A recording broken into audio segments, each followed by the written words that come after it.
The ceasefire had been announced for less than 2 hours. People in Beirut were celebrating in the streets.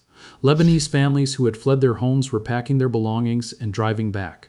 And then Israel launched 100 airstrikes in 10 minutes across central Beirut in the middle of the morning rush hour. No warning, no evacuation notice. 50 Israeli Air Force fighter jets.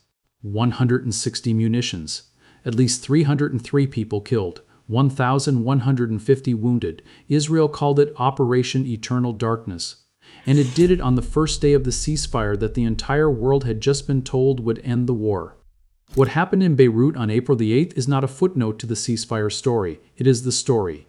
Because the question of whether Lebanon is included in the ceasefire deal is now the question that determines whether there is a ceasefire at all. Here is exactly what happened and why the confusion at the center of this story is not accidental. Trump announced the ceasefire on April the 7th, hours before his own deadline to bomb Iranian power plants expired. He called Iran's 10-point proposal a workable basis on which to negotiate. He said almost all of the various points of past contention had been agreed to.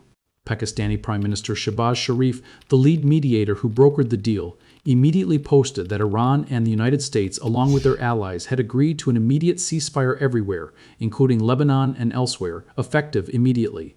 That is the ceasefire mediator, the man who put the deal together, explicitly stating that Lebanon is included. The ceasefire was announced. Beirut celebrated. Lebanese families started driving home. Then Netanyahu's office posted a statement. It said Israel supports Trump's decision to suspend strikes against Iran for 2 weeks. It said the ceasefire does not include Lebanon.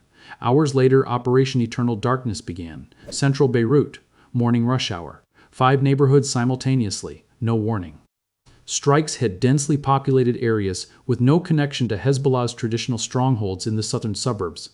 An aid worker on the ground described total chaos. She said she could barely see through the smoke. Buildings came down on top of people in the streets.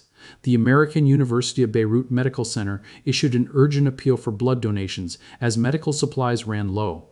Lebanon declared a national day of mourning. Flags were lowered, public offices closed. The Lebanese president called it a massacre. The death toll of 303 in a single day is the highest single-day death toll in Lebanon since this entire conflict began. Israel itself described these as its most powerful attacks on Lebanon since the war started, and it launched them on the day a ceasefire was announced. Now here is the specific detail that makes this a direct threat to the ceasefire itself, and why Iran's response in the hours after the Beirut strikes matters more than anything, Netanyahu or Trump said publicly. Stay with this. Iran's IRGC issued a statement immediately after the Beirut strikes. It said, "We issue a firm warning to the United States, which violates treaties, and to its Zionist ally. If the aggression against beloved Lebanon does not cease immediately, we will fulfill our duty and deliver a response." Iran's Foreign Minister Araghchi posted on X that the terms of the ceasefire were clear and explicit, and that the U.S. must choose between ceasefire or continued war via Israel. Iran's Parliament Speaker Galibaf said, "Lebanon is an inseparable part of the ceasefire, and that violations would bring explicit costs and strong responses." Iran's President Pezeshkian warned that Israeli strikes on Lebanon render negotiations with the U.S. meaningless, and that Iran would not abandon the Lebanese people. And then Iranian state media reported that Iran had closed the Strait of Hormuz again in response to the Israeli attacks on Lebanon. Read that last sentence again. The ceasefire was announced. The Strait of Hormuz was supposed to reopen. Beirut was bombed. And Iran closed Hormuz again. The entire premise of the ceasefire deal, the opening of the waterway that carries 20% of the world's seaborne oil, collapsed within hours of the agreement being announced because Israel launched an operation it had been planning for weeks the moment the ink was dry. Trump's response was to tell NBC News he asked Netanyahu to be a little more low-key in Lebanon. Low-key. 303 people killed in 10 minutes, and the American president's reaction is to ask for low-key. He separately told reporters that Lebanon was separate and not part of the agreement. The man who brokered the deal said it was.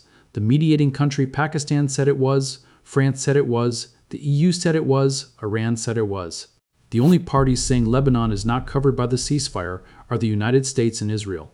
And U.S. Vice President Vance, currently flying to Pakistan to save the negotiations, said that if Iran wants to let the negotiation fall apart over Lebanon, which has nothing to do with them, that is ultimately their choice. Lebanon has nothing to do with Iran. That is what the American vice president said about the country whose militia Hezbollah has been firing hundreds of rockets at Israel every day, specifically because Iran ordered it to in retaliation for the U.S. and Israeli strikes that started this conflict. The logical chain connecting Iran to Lebanon to Hezbollah to this ceasefire is not something that can be wished away by claiming Lebanon has nothing to do with them. Hezbollah entered this war at Iran's direction. Pakistan explicitly included Lebanon in the ceasefire text, and Israel launched its biggest single day of strikes on Lebanese territory on the first day of that ceasefire. Here is what the strike itself looked like on the ground based on verified reporting. 50 Israeli Air Force jets conducted approximately 100 strikes in 10 minutes, starting in the late morning hours, while Beirut streets were full of people going about their daily lives. The strikes hit at least 5 separate neighborhoods simultaneously, including Corniche, Al-Mazrah, Talet al-Kayet, and other central and coastal districts. These are not areas historically associated with Hezbollah. They are mixed civilian neighborhoods. Buildings collapsed onto people in the street. A cemetery in the Bekaa Valley village of Shmistar was struck during a funeral, killing at least 10 mourners. 3 girls were killed in the coastal town of Adlon, south of Sidon. Doctors Without Borders reported its healthcare staff were injured by Israeli forces at Hiram Hospital in Tyre. An ambulance was struck near Tyre. The Belgian foreign minister was in Beirut at the Belgian embassy when the strikes began. He said Israeli missiles struck just a few hundred meters from where he was standing. Israel named the operation Operation Eternal Darkness in the announcement of a new ceasefire on the day people were driving back to their homes. The IDF justified the strikes by claiming Hezbollah had dispersed into civilian neighborhoods using civilian populations as cover. Israel's military spokesman said the strikes were the result of meticulous planning over weeks. That detail matters more than any other in this story. Israel planned these strikes for weeks. The ceasefire was announced, and Israel executed a pre-planned operation it had been building toward regardless of any diplomatic development. That is not a reaction to the ceasefire. That is a decision made before the ceasefire was a possibility. Trump told Netanyahu to be low-key. Netanyahu said there is no ceasefire in Lebanon and they will not stop until security is restored. Iran closed Hormuz. Vance is flying to Pakistan.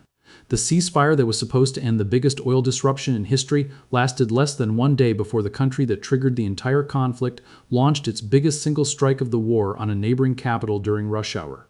Here is the question nobody in Washington is answering.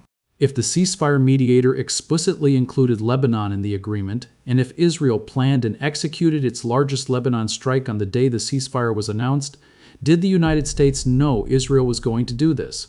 And if the answer is yes, what does that tell you about what this ceasefire actually is? Drop your answer in the comments. This is Global Conflicts Dispatch. Subscribe.